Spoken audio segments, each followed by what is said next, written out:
और आज हिंदी दिवस है। आइए देखते हैं गृह मंत्री अमित शाह का हिंदी दिवस के मौके पर देशवासियों के नाम संदेश।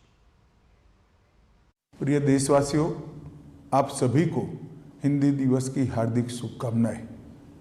इस वर्ष का हिंदी दिन हम सब के लिए बहुत महत्वपूर्ण है, क्योंकि 14 सितंबर 1949 को भारत की संविधान सभा ने हिंदी को संघ की राजभाषा के रूप में स्वीकार किया था। इसका 75वां साल पूरा हो रहा है और एक प्रकार से हम इस वर्ष राजभाषा हीरक जयंती मनाने जा रहे हैं। ये 75 साल की यात्रा हिंदी के लिए, राजभाषा के लिए और हमारी सभी राज्यों की अपनी अपनी भाषाओं के लिए बहुत महत्वपूर्ण रहे हैं। हिंदी ने कई उतार चढ़ाव देखे हैं, परंतु आज मैं इस मकाम पर खड़े रहकर निश्चित रूप से कह सकता हूं कि हिंदी और किसी स्थानीय भाषा के बीच में कोई स्पर्धा नहीं है। हिंदी एक प्रकार से सभी स्थानीय भाषाओं की सखी है, एक दूसरे के दो पूरक है। चाहे गुजराती हो, मराठी हो, तेलुगु हो, मलयालम हो, तमिल हो या बांग्ला हो, हर भाषा हिंदी को मजबूती देती है, हिंदी हर भाषा को मजबूती देती है।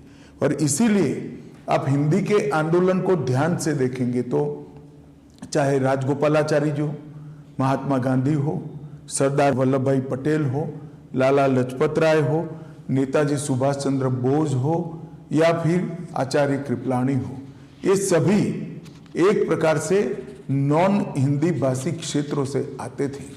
और जो समिति बनाई गई वो समिति भी श्री आयंगर और के.एम. मुंशी के नेतृत्व में बनाई गई थी, जिसने हिंदी को राजभाषा के रूप में मान्यता देना और हिंदी और हमारी बाकी सारी भाषाओं को ताकत देने का एक रिपोर्ट हमारी संविधान सभा के सामने रखा था। वो दोनों नेता नॉन हिंदी भाषी क्षेत्र से आते हैं और विगत 10 साल में मोदी जी के नेतृत्व में हिंदी को और स्थानीय भाषाओं को मजबूत करने के लिए ढेर सारा काम हुआ है।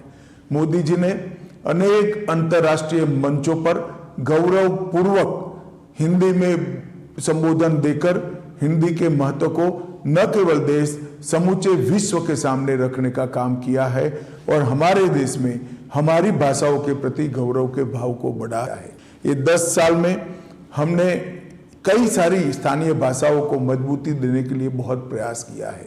नई शिक्षा नीति में श्री मोदी जी ने प्राथमिक शिक्षा मातृभाषा में इसको एक महत्वपूर्ण स्थान देकर हमारी सभी भाषाओं को और हिंदी को एक नया जीवन देने का काम किया है।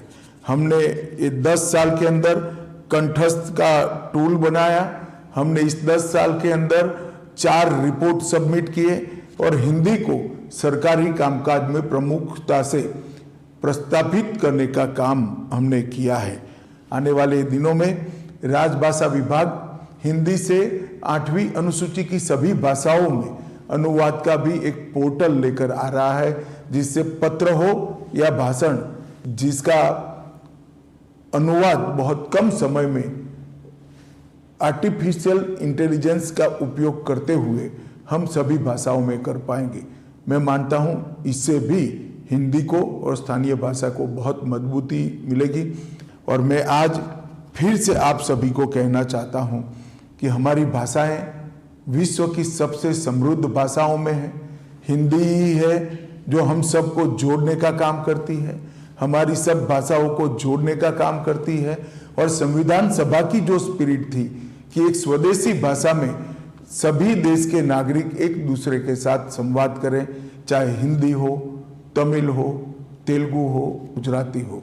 हिंदी को मजबूत करने से इस सभी भाषाओं में एक प्रकार का लचीलापन भी आएगा, समृद्धि भी आएगी और एक समाहितता के संस्कार के साथ सभी भाषाएं हमारे संस्कृति, इतिहास, साहित्य, व्याकरण और हमारे बच्चों के संस्कार को भी आगे बढ़ाएगी।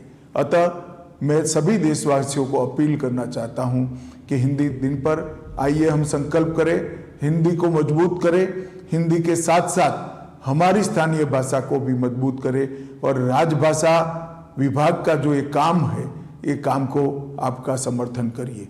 फिर से एक बार आप सभी को हिंदी दिन की बहुत बहुत शुभकामनाएं। आइए हम राजभाषा को मजबूत करें। वंदे मातरम।